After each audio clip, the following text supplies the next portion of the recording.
What's up YouTube, Punk Metal Dow here. In this video I will be reading from a book called Sayings of the Buddha, Reflections for Every Day. And in this video I will not be focusing so much on the actual sayings as the introduction and a brief part of the life of the Buddha, which will be continued in the next episode. And please stay tuned for a interesting development in the channel at the end of this video. The introduction states, Buddhism is considered to be one of the most important world faiths, and it certainly has its influence on the spiritual life of the planet.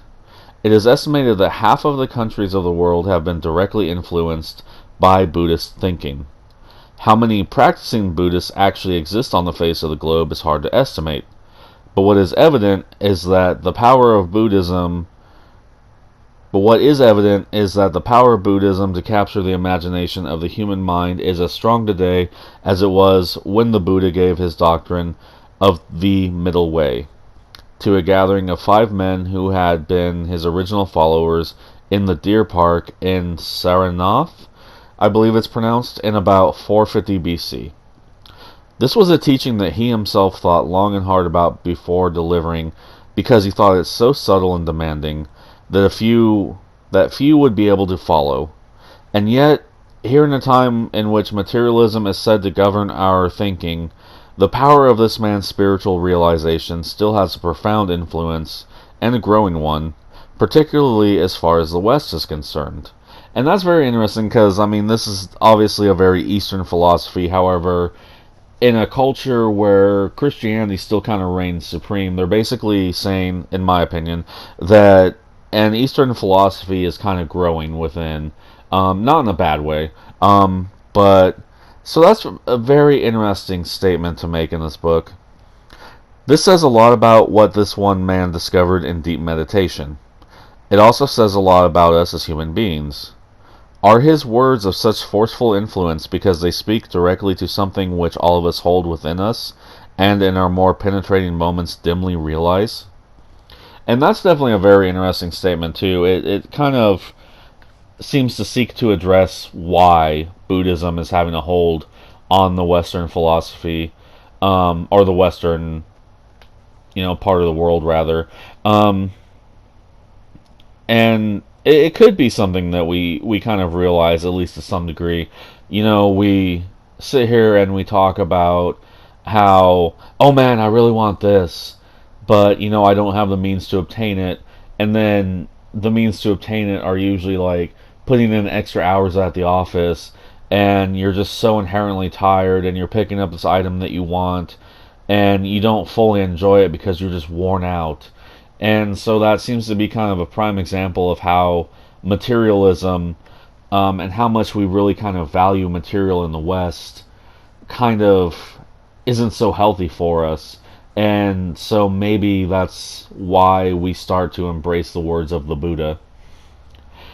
An answer to this question can only be discovered if we devote time to a consideration of what he realized in his own life and sought to express in the years he spent his teaching. So basically, it seems like they will also try as much as they can to delve into as many aspects of his life as they can, and really give you an idea of what he may have realized in his life, and basically where he's coming from, just with the information they have at hand. Arranged in the form of daily reflections, this book contains a range of aphorisms, which I believe is another way of saying affirmations, which express in different ways the core doctrines of Buddhism. They are derived mainly from I believe this is pronounced Pali Canon, Palicanon, written in the 1st century BC. This is a collection of manuscripts which recorded in writing the words of the Buddha that had previously been passed on orally. I apologize if I kind of stumble over this. Sometimes this book is worded a little bit awkwardly and the grammar isn't quite there. Also contained in the book are extracts of other works which hold a central position in the vast outpouring of the human spirit which constitutes Buddhist literature. Moving on to the life of the Buddha. So what do we know about this man called the Buddha? The first thing we have to realize is that this is not so much a name as an indication of his state of being. The Buddha is a title given to somebody of the highest spiritual understanding. It means one who is awake. He is awake not in the way that we normally understand being awake. We are awake only to a dream of life, within which we seek to create an identity. What this man was awake to was spiritual reality, things as they are in truth. And that, to me, is a very powerful line that I won't claim to fully understand, but saying that life is nothing more than a dream, that just seems like a very powerful metaphor. Obviously we realize at a certain point that life is not permanent, much like a dream is not permanent. But to me, the weird thing about that statement is, unlike a dream, we, at least to some degree, have a control over life. And I think they really kind of acknowledge that as well, because they do say that we are seeking to create an identity. So it's a very interesting line. His name was Siddhartha Gautama. He was born in 487 BC in Lumbini, a state that spanned the border of modern-day Nepal and northern India. He was born into the Kshatriya. I apologize if anybody actually speaks the language and I'm butchering it. I do not mean to. The warrior caste, part of a ruling family. His father was determined to provide for his son. Legend has it that Siddhartha was raised in a place surrounded by high walls to prevent him from witnessing the suffering that is part of the human experience. His mother had a dream on conception that a white baby elephant entered her side. Interesting. From this, the seers predicted that Siddhartha would one day be either a great political or religious leader. We can only speculate as to whether or not his father was trying to shield him from the pain and suffering. We can only speculate as to whether or not his father was trying to shield him from the pain and suffering, that can easily be central to the human lot. This seems likely, especially given that Siddhartha's own mother died when he was only 7 days old. Ouch. Another possibility is that in the light of the seer's predictions, his father was concerned that one day Siddhartha would give up his privileged life and seek spiritual enlightenment. That's a very interesting prediction on his father's part, and at some point you will see why, and maybe you figured it out already. Privileged life and seek spiritual enlightenment as a way of transcending the sorrows of this world. Whatever the reason for his actions, at the age of 29, Siddhartha slipped away into the night to become a wandering monk. Before this, Siddhartha had been raised with all the advantages his status in society was able to provide. At the age of 16, he was married to the beautiful Yahodra, who bore him a son, Rahula. Despite the luxury of his life, this intelligent and sensitive man felt a lack. There was a spiritual understanding that was not available to him. And that's very interesting how he grew up and he just inherently seemed to know what his life was meant for. Despite society's best attempts, well, not necessarily even society, despite a rich man's best attempts to kind of shield him, and somehow his father even kind of in his own right predicted this. But despite the best attempts to shield him from this fate, he went about it anyway. So it's a very interesting story already. Before this, Siddhartha had been raised... Oh, sorry, I've already read that. Later legends state that all of this came to a climax with 4 journeys he took out of the palace. On the first one of these, his father, determined to protect his son, arranged for the streets to be filled with happy and healthy people. He had all the old and infirm removed from view.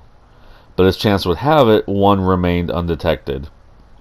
When Siddhartha saw this, he commanded his charioteer to return to the palace in order to reflect upon what it meant to grow old. In his second journey, he encountered a sick man, and on the third, a funeral procession. All this inevitably led him to ponder upon the transient nature of human existence, which no amount of privilege could protect him from.